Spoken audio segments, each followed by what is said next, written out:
அனைவருக்கும் இனிய தமிழ் புத்தாண்டு நல்வாழ்த்துக்கள். கேரளாவிலையும் சரி, தமிழ்நாட்டிலையும் சரி, நம்ம தமிழ் வருஷப்பிறப்பு அன்னைக்கு விஷுக்கனி பார்க்குறது நம்ம வழக்கம்.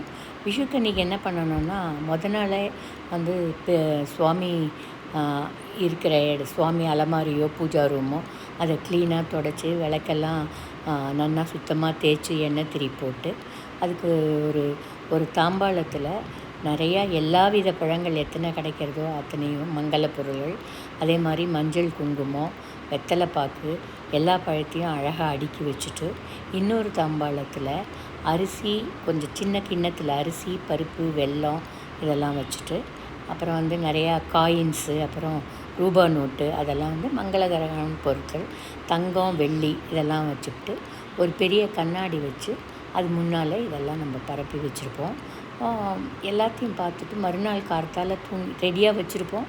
கார்த்தால வீட்டு தலைவியன் வந்து விளக்கேற்றிட்டு கார்த்தால ஒவ்வொருத்தரையாக எழுந்துன்னு வர வச்சு விஷுக்கனியை முதல்ல அது மூஞ்சியில் முழிக்க சொல்லுவோம். என்ன இது ஐதீகம்னா, அந்த வருஷம் பூரா நல்லபடியாக சந்தோஷமாக நடக்கணும் அப்படிங்கிறத வேண்டின்னு தான் விஷுக்கனி பார்க்குறவாலும் அதை மனசில் தியானம் பண்ணி எல்லாத்தையும் அங்கே பரப்பி வச்சுருக்கிறத பார்த்துட்டு, கண்ணாடி வழியாகவும் பார்த்துட்டு, அங்கே இருக்கிற பகவானை கைகூப்பி வணங்கிட்டு, இந்த வருஷம் நல்லபடியாக போகணும், எல்லோரும் ஹாப்பியாக இருக்கணும், எல்லோரும் ஹெல்த்தியாக இருக்கணும்னு வேண்டிக்கணும். இதுதான் விஷுக்கனி பார்க்குறதுன்னு அர்த்தம்.